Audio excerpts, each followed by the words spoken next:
My name is Antonio Leggett. When I was 3 years old, my mom told me, my brother, and my sister that she had AIDS. What was your childhood like growing up before you became a Muslim? আমার নাম হলো Antonio Leggett.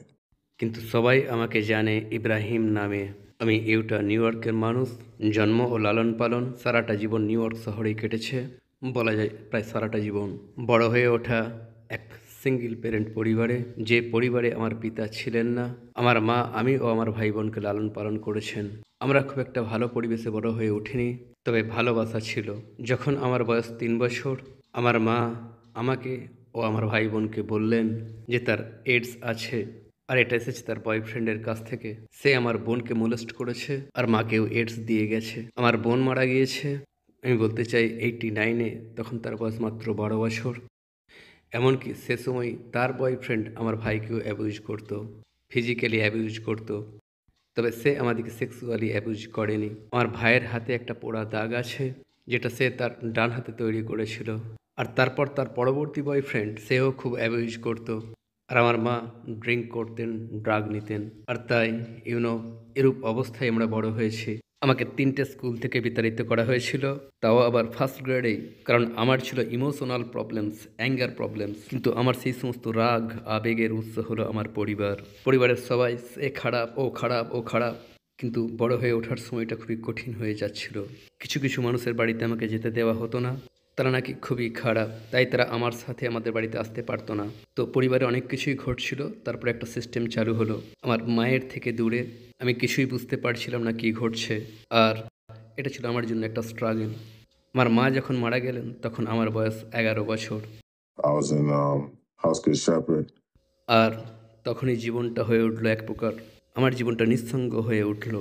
কারণ আমার পরিবার আমাকে ও আমার ভাইকে ফিরিয়ে নিয়ে যেতে চাইলেও তারা আমাদেরকে একটা সিস্টেমের মধ্যে আবদ্ধ করতে চাইছিল, কারণ তারা আমার সাথে ভালো ডিল করতে চাইছিল। আমি ছিলাম খারাপ, কিন্তু আমার প্রয়োজন ছিল ভালোবাসার, আর প্রয়োজন ছিল সাপোর্টের। সে সময় আমার এই দুটোরই প্রয়োজন ছিল, তাই তারা আমার মতো খারাপ ছেলেকে ত্যাগ করলো। আর আমি যত সব অচেনা মানুষদের মাঝে ঘুরতে থাকলাম, juveniles, foster homes, group homes. আমি মুক্তি পেলাম 18 বছর বয়সে। When it comes to your parents, were they like religious themselves? Like, what religion did they practice? And what was sort of like your first experience with God? Like, were you religious as a child, or is that something that came later on? তো আমার পিতামাতা, তারা বড় হয়ে উঠেছিলেন চার্চে। চার্চে যেমন খ্রিস্টানরা বড় হয়ে ওঠে আর কি। এ কথা বলবো না যে তারা খুবই ধার্মিক ছিলেন, এক্সট্রিমলি রিলিজিয়াস, তবে তারা গডের বিষয়ে সচেতন ছিলেন। আমরা চার্চে যেতাম সানডেতে, রবিবারে, বাইবেল স্টাডিজ এইসব আর কি। তাই আমার ক্ষেত্রে যখন আমি বড় হয়ে উঠছিলাম, এসব কিছু দেখে, এ কথা জেনে যে আমাদের বাইবেল পড়া উচিত, আর আমাদের প্রার্থনা করা উচিত, আমাদের চার্চে যাওয়া উচিত, গডের উপাসনা করা উচিত, তার প্রশংসা করা উচিত, উপাসনা, গান গাওয়া, নাচা, এইসব আর কি। আমি এইসব কিছুই করতাম আমার ছোটবেলা থেকেই। আর যখন আমি আরও একটু বড় হলাম, তখনকার কথা বলছি, যখন আমার মা মারা যাচ্ছেন, সেই তৎকালীন সময়টাতে, তখন আমি দেখতাম যে আমার মা সবসময় প্রার্থনা করছেন, আর তিনি চাইতেন না আমরা তাকে কেউ ডিস্টার্ব করি। দেখতাম তিনি হাঁটু মুড়ে বসতেন বেডের কাছেই, আর তিনি প্রার্থনা করছেন। তাই জুভেনাইলে আমি অনেকটা সময় বাইবেল পড়ে কাটাতাম। তাই আমার শৈশব থেকেই গডের প্রতি আমার সচেতনতা ছিল। তাই ধর্ম পালনটা আমি ছোটোবেলা থেকেই করতাম, আর বাকি জীবনটা আমি এভাবেই কাটিয়ে যাচ্ছিলাম। কিন্তু আমি সবসময় একই রকম থাকতাম না, মাঝে মাঝেই গডের সাথে সম্পর্ক ছিন্ন করে দিতাম। এমন কিছু কিছু মুহূর্ত আসতো যেখানে এসব কিছু আমার ডিসকন্টিনিউ হয়ে যেত। কিন্তু দুটো মেন জিনিস যেগুলো আমার সাথে ছিল, প্রার্থনা আর বাইবেল পড়া। তাই বাইবেলটা আমি মোটামুটি জানতাম, আর সেখান থেকেই আমার প্রশ্নের শুরু। বহু কিছু নিয়েই প্রশ্ন করা শুরু করলাম, বহু প্রশ্ন জড়ো হয়ে গেল যেগুলোর উত্তর আমি খুঁজছিলাম। কিন্তু অন্যান্য সব মানুষের মতোই, যখনই আপনি কোনো প্রশ্ন করবেন, উত্তরটা হবে জাস্ট বিশ্বাস করো। আর তারপর একটা পর্যায়ে বুঝতে পারলাম তারা তো শুধু এতটুকুই শেখাতে চায়। চার্চে কেউ যেন গডের বিষয়ে কোনো প্রশ্ন না করে, জাস্ট বিশ্বাস করো। কিন্তু কিছু মানুষের জন্য তো এটা যথেষ্ট নয়, যারা একমাত্র গডের উপাসনা করতে চায়, তারা, যারা জানতে চায় গড কে আর গড কি করেন। তো এটাই ছিল আমার অবস্থা। আসলে আমার 12 বছর বয়সে একটা বালকের সাথে পরিচয় হয়েছিল বিমহাংটনের, আর সে ছিল মুসলিম।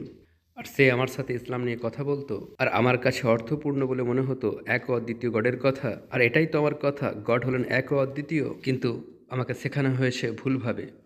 তো আমার কাছে সেই বালকের এক্সপ্লানেশন আমাকে আমার বাইবেল বুঝে উঠতে সাহায্য করতো। আমি যা কিছু পড়তাম, জীবনে যা কিছু করতাম, সেসব কিছুর অর্থ বুঝতে পারতাম। আর তখন সেই ছেলেটার কাছেই আমি শাহাদার ঘোষণা দিয়ে দিয়েছিলাম। কিন্তু দুর্ভাগ্যবশত আমার পরিবারের ইনফ্লুয়েন্স, এই তুই কি করছিস, আসলে আমি তখনও ছোট, মাত্র 12 বছর বয়স, আর তাই আমাকে পাঠিয়ে দেওয়া হলো একটা ফস্টার হোমে। আর সেখানে ছিল প্যাস্টর্স, আবার তাদের চার্চও ছিল। So, it's like, আমার ওপর স্পেশাল দৃষ্টি রাখা শুরু হলো। তুমি কেন শুয়োরের মাংস খাচ্ছ না? তুমি তো রাস্তা থেকে ছিটকে গিয়েছো। এখানে তো শুধুমাত্র একটা ধর্মই থাকবে, তোমাকে চার্চে যেতে হবে। তাই আমার আর কোনো চয়েস বাকি থাকলো না। আমি বাড়িতেও থাকতে পারছিলাম না। তাই ইভেনচুয়ালি আমি ইসলাম থেকে ছিটকে গেলাম। ইসলাম থেকে কিছু সময়ের জন্য বিচ্ছিন্ন হয়ে গেলাম, কিন্তু আল্লাহ আমাকে সবসময় গাইড করছিলেন। আসলে এমন পরিস্থিতির সৃষ্টি হলো যে আমি জেলে চলে গেলাম, 2 বছরের জেল। আর সেখানেও আমি বাইবেল স্টাডিজ আর চার্চে যাওয়া শুরু করলাম। কোনো প্রকার ঝামেলায় জড়াতে চাইছিলাম না। তা সত্ত্বেও আমি বুঝে উঠতে পারছিলাম না। একটা সময় নিজেকে বললাম, চলো চিল আউট করি, গড প্লিজ আমাকে গাইড করুন, আমাকে গাইড করুন সেটার দিকে যেটা সঠিক। আর জেলে ছিল কিছু মুসলিম, আর আমি তাদেরকে দূর থেকে অবজার্ভ করতাম।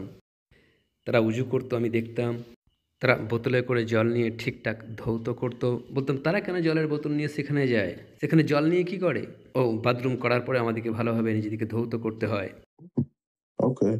এখন থেকে আমিও এটা করব। কিন্তু আর তারপর যে ঘটনাটা ঘটলো, আমার একটা অ্যাংজাইটি অ্যাটাক হলো। আর আমি ঠিক বুঝতে পারছিলাম না কি করব। তাই প্রার্থনা প্রার্থনা প্রার্থনা, যে প্রার্থনা আমাকে শেখানো হয়েছিল, in the name of Jesus, আস্তাগফিরুল্লাহ, আর কোনো কাজই হলো না।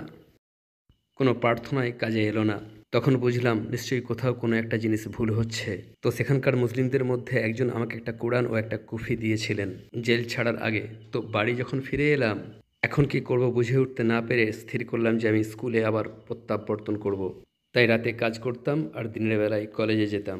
তো একদিন ইতিহাসের ক্লাসে, না, গভর্নমেন্ট ক্লাসে একটা অ্যাসাইনমেন্ট দেওয়া হয়েছিল পার্ক এভিনিউ দেখার, যেখানে ধনী মানুষেরা বসবাস করে। আর তারপর আমাদেরকে কিছু ভিডিও দেখানো হয়েছিল, আর সেগুলো ছিল মুসলিম দিকে নিয়ে। তারপর একটা ভিডিও দেখলাম, the historical Jesus by Khaled Yasin. আর সেই ভিডিওটা দেখার পর আমি বুঝতে পারলাম এই হলেন সেই জেসাস, যে জেসাসকে আমি ভালোবাসি, আমি জানি এই জেসাসই হলেন সঠিক। আর তারপর ভিডিও দেখা শুরু করলাম সায়েন্টিফিক অ্যাসপেক্টস অফ দ্য কোরআন। তখনই বুঝে গেলাম এটা কোনো মানুষের পক্ষে লেখা সম্ভব নয়। এই জ্ঞান আসতে পারে একমাত্র সৃষ্টিকর্তার কাছ থেকে। তারপরেই ভাবলাম এইবার আমি শাহাদার ঘোষণা দেব। সায়েন্টিফিক অ্যাসপেক্টটা দেখার পর বুঝে গেলাম এটাই হলো সেই ধর্ম। I watched How to Pray the night before I went into the masjid to take my shahada on the Friday. That was it. And we here. গেলাম এটাই হলো সেই ধর্ম। I watched How to Pray the night before I went into the masjid to take my shahada on the Friday. That was it. And we here.